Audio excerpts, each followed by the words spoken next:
Okay, we're talking about cellular respiration. So this slide right here, this is sort of the big picture. So let me get my pen. We've got glucose, and we saw that glucose comes from photosynthesis, comes from plants, or there are some bacteria, cyanobacteria, also photosynthesize, producing glucose. So glucose. This is a cell. So let's say this is, we're talking about eukaryotes. So we're talking about either plants or animals or fungus. And so glucose, how does glucose get into the cell? By either facilitated diffusion or active transport. So the glucose gets across the cell membrane. Active transport, meaning that it uses energy, or facilitated diffusion, meaning that it uses a protein, just like active transport, but no energy.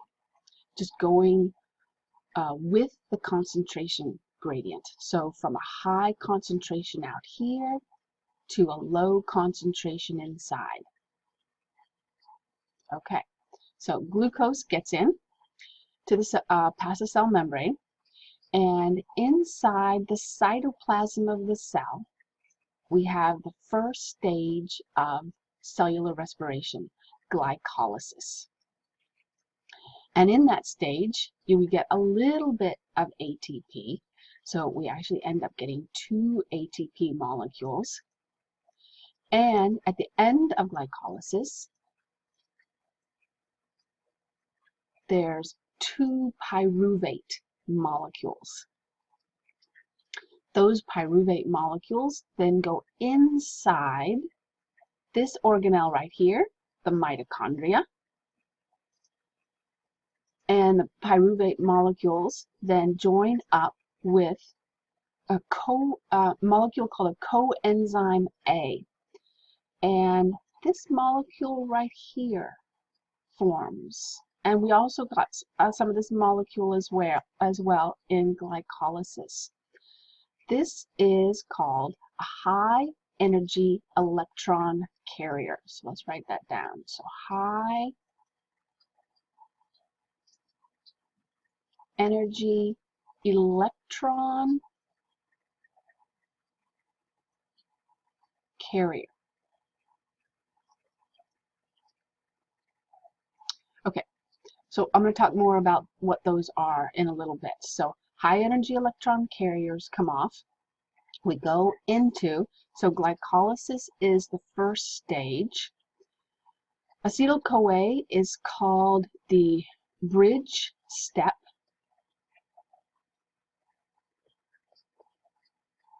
And then the Krebs cycle is the second step.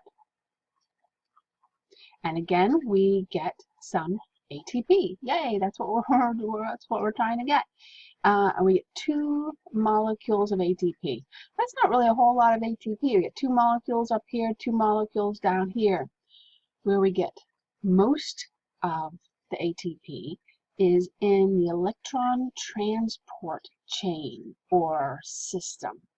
And so this is the third stage of cellular respiration. And in the process, just like we saw in the chemical equation, that oxygen is needed for this process. So it is a reactant, and water is given off. It's a product, and carbon dioxide is also a product. And you can see that these are leaving the cell. So carbon dioxide and water can carbon dioxide can leave the water, or sorry, carbon dioxide can leave the cell through diffusion, simple diffusion, because it's a small nonpolar molecule. And oxygen, again, can go into the cell, again, because it is a very small nonpolar molecule. Okay, so let's go into more detail about glycolysis, stage 1, and where this is happening. Let's take a look at the mitochondria. Okay, here's our mitochondria. So what do we have here? Mitochondria has two membranes. It has an outer membrane, this one right here, and an inner membrane. So that's what we're calling this right here. This is the inner membrane. So we've got the outer, oops, let's try that again. There we go. Outer membrane. And we also have our inner membrane.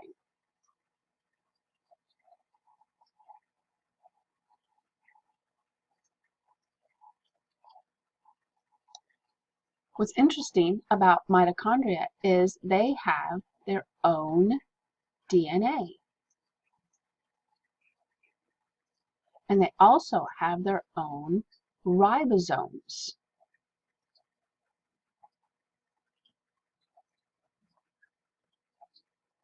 Okay, so for cellular respiration, what we're looking at, these structures right here, these pink structures, these are an enzyme called ATP synthase. Okay, so the two steps of cellular respiration, the Krebs cycle and the electron transport chain, happen here inside the mitochondria. The electron transport chain is happening right here on this membrane, this inner membrane. So this enzyme, ATP synthase, is connected in that membrane. Okay, so let's see. I think that's good. Okay, so let's take a look at the Krebs cycle. Or excuse me, the glycolysis.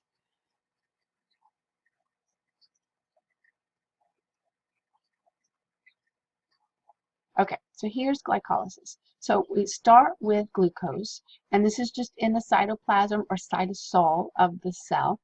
And we start with this glucose molecule. And what's interesting is that this is a very long process. There are 10 steps involved. There's 5 steps going from glucose to this glyceraldehyde 3-phosphate. So there's 5 steps here. And then there's 5 steps from our glyceraldehyde 3-phosphate to pyruvate. And you can see that there's 2 pyruvate molecules that are formed.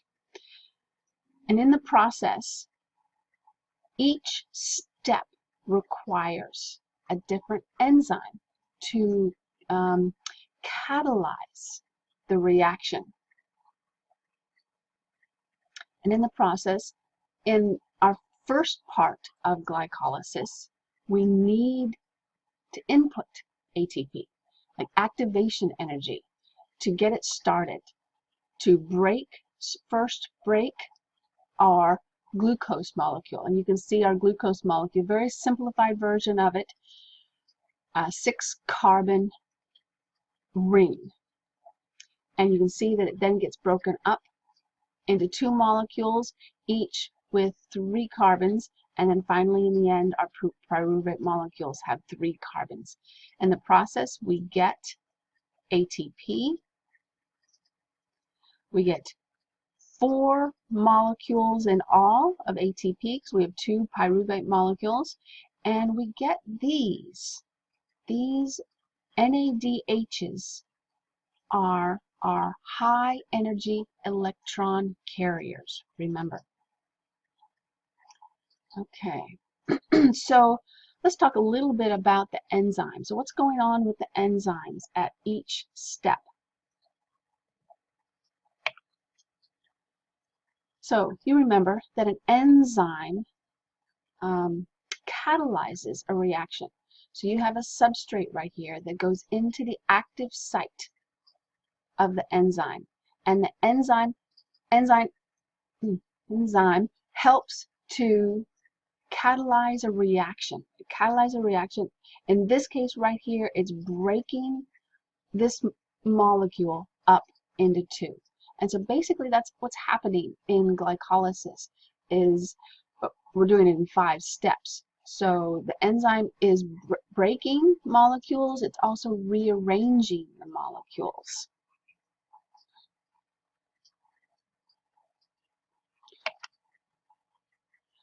Okay, so we want to know what's going into this reaction and what's coming out of the reaction. So in the next video, we're going to account for everything that goes in, everything that comes out, and how much total ATP that we get. Okay, hope you found that interesting.